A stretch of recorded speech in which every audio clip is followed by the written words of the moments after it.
Get out. Hey, you keep it up every month, it'll be permanent. Yeah, the stuff we do, we don't think about. We call it permanent. And like when you know, and it never looks truly natural.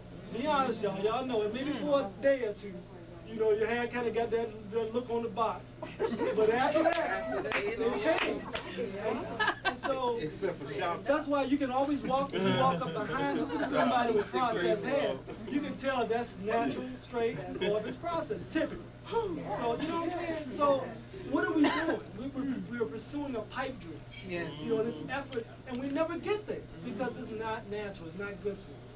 Also, we're the only life form. Now, y'all check this out. I'm going to hit you with some of these things, it's really stunning. We're the only life form on the planet that will go and be burned repeatedly. Burns on the ear, burns on the neck, to get a look. This is not to get the food, this is not to get protection, this is just to get a look. And we will be burned, because every creature on the planet, they get burned once, they never come back again. Never come back. So it's got to be something extremely powerful to get us to go back and be repeatedly burned. Also, it limits our activities. See, it's like... Oh, yes. I mean, think about it. I mean, growing up, it was so hard for me to get a sister to go camping with me because the hair. Right now, we have an epidemic of obesity in our community. Yes. Like, we need to be exercising. We don't want to But sweat we out don't our want to hair. exercise and sweat the hair. Okay. So they be struggling with that decision. Yes. There shouldn't be no struggle, y'all. This is health-wise. I'm not talking about what you look good in clothes. I'm talking about the clinical outcomes. Because I work with doctors, I see it every day. That obesity contributes to diabetes, heart disease, even depression, stroke. Yes. This is not something about who's cute, but strangely enough, again, the popular media, they're putting up people like Star Jones, selling shoes in a nice little warm light, and trying to make obesity look sexy. Really, I mean, look at this, they make her look all shadowy and wet, maybe, it's like, it's not healthy for us. So, you have to look at what they're teaching us in that regard, too. So, anyway, just a little food for thought.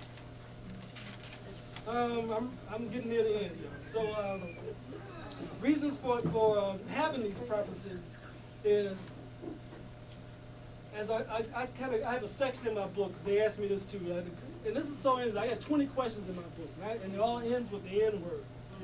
Why we got to the point of calling ourselves that. And these are questions I got from the Klansmen when because what happened with me at the university in Texas was I would speak like this in front of an audience, and Klansmen would come.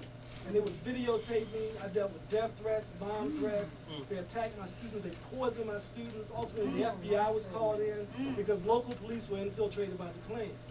And so we would always get these botched investigations, even though we had evidence, witnesses. The police could never figure things out. So they brought in the FBI.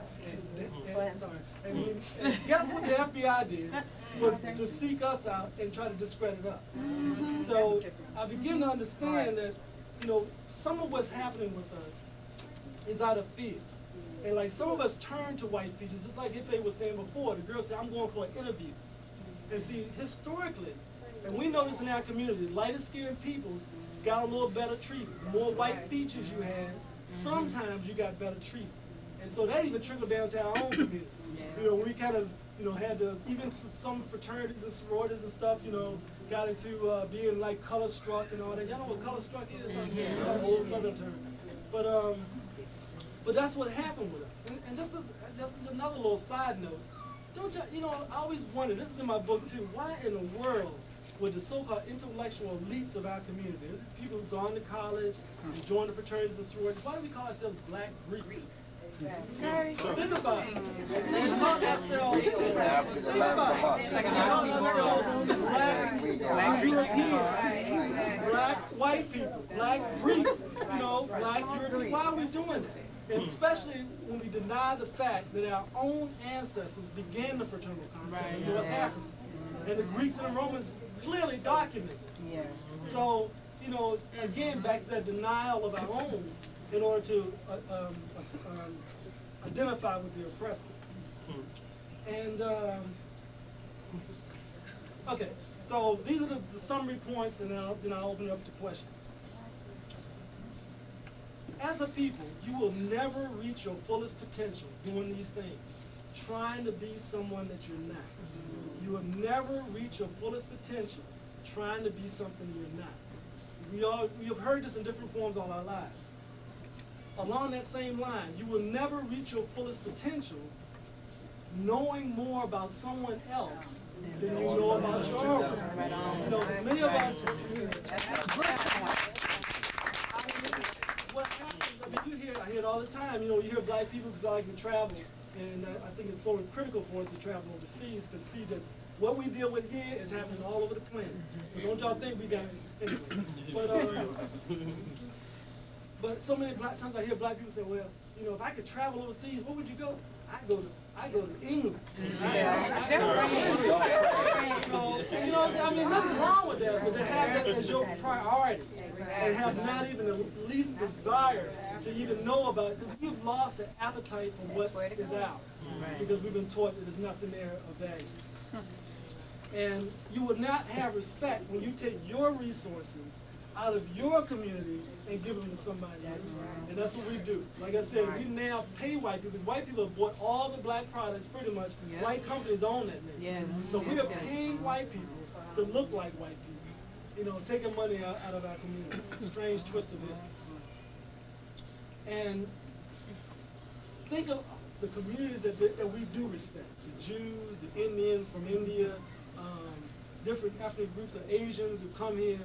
The key thing that what makes us respect us about them is that they define themselves. They learn the language and the culture, but they keep their own. They also support their own. We so mixed up sometimes I feel that we scared to support our own people because we scared. I ain't a racist. You ain't no racist. It's like, you know, and support your own community. You know, Jews do it, it's not racist. Indians do it, it's not racist. We do it, well, color makes no difference. You know, we get caught up in the same hype and forget that what makes a community strong is those bonds like that. And the last thing they do is that they teach their own.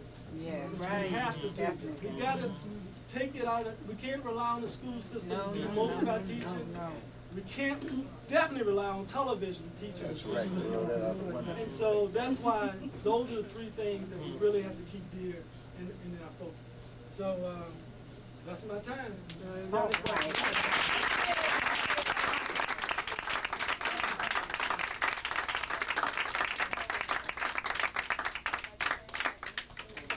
It was on the entertainment channel talking about shocking moments in TV. And they were talking about this country western singer who showed his butt on TV and how this just raised all this controversy. And the guy, and one of the people they were interviewing, he said, yeah, we expect that